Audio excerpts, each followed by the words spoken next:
So I grow hardneck garlic in my garden, and it can be pretty difficult to process. So I'm going to show you a little trick that I learned on how to process hardneck garlic a little bit quicker. So it's called hardneck garlic because it grows a hard woody stem in between all of the cloves in every bulb.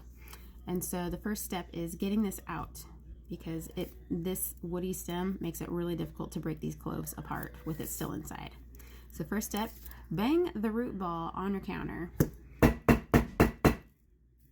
Next step, turn it over and try to bang this through the back side of your bulb.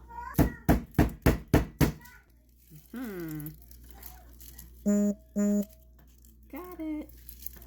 Now it all just kind of falls apart. That was super easy. You can just, any cloves that are still stuck together, you can just break them apart very easily. Next step is peeling these. These are incredibly difficult to peel.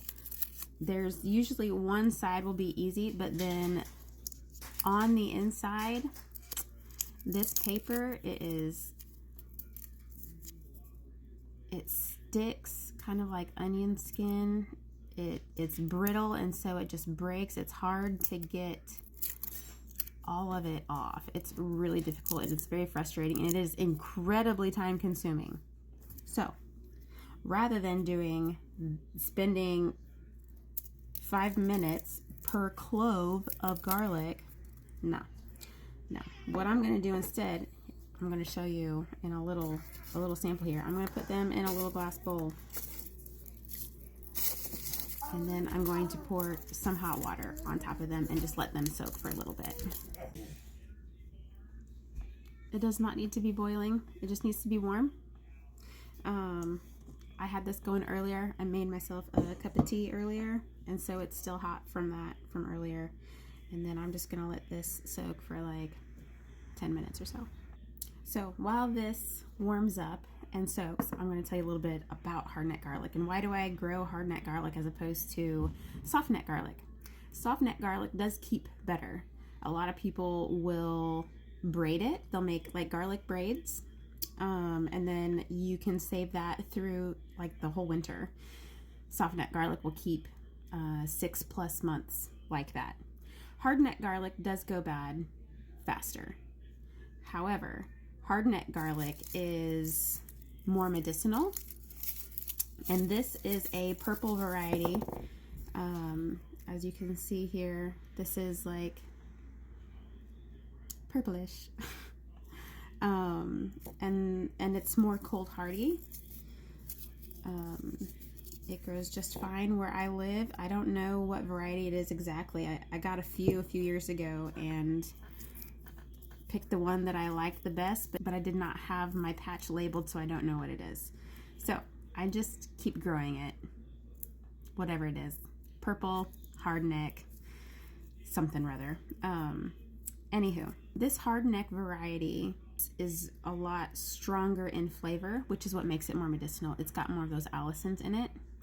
And so I do a few things to preserve it. 2 main things. I save some to use fresh, but just like a handful. And then I do a fermented garlic honey. I just did this last night, and so it's not very far along. It takes a few days, but it will start, like the honey will start to get really runny.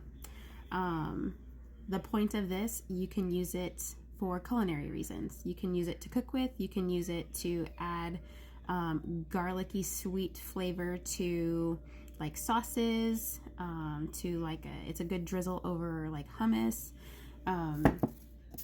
But it's also a good home remedy. It's a good medicine.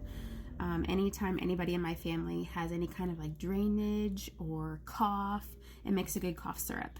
And so for my little kids, I'll just give them like a little teaspoon of that honey sauce. For myself, I will eat the garlic. It's strong, but as it ferments, it gets a little bit easier to consume. Okay, and the other way that I like to preserve it is just by mincing the cloves and making my own like homemade minced garlic. I got like almost a whole quart. It's crazy. You could also dehydrate it and make like garlic, like little flakes. I prefer this. It's easier. It's pretty easy to do. You just mince it up in a food processor or a blender or whatever, and then put it in the jar and put it in the fridge. You can even freeze it. I've done that too, and it keeps really well. The cool thing about garlic is that it does keep for a very long time. There are lots of properties within garlic that are antimicrobial, antiviral, antifungal, which makes it a really good home remedy for all kinds of like respiratory ailments, whether it be bacterial, viral, or even fungal. So I highly recommend doing this. As I said, the whole bulbs do not keep for very long, which is why I only keep a few. Okay, so let's get back to peeling these. So here we are. Look at how easy that comes apart. I think the water just kind of like breaks up the natural sugars that are present in it and makes it easy to release from the cloves. This is super easy. Like peeling raw garlic is very reminiscent of peeling a fresh boiled egg. I say bad words. But doing this makes it super, super easy. And the longer you let them soak, the easier it gets. You can even just like squeeze it. Squeeze like in this direction with the root end up. Just give it a squeeze, and it'll just pop right out. I haven't let these soak that long, so they're not doing that quite yet, but give it a little bit longer and they will.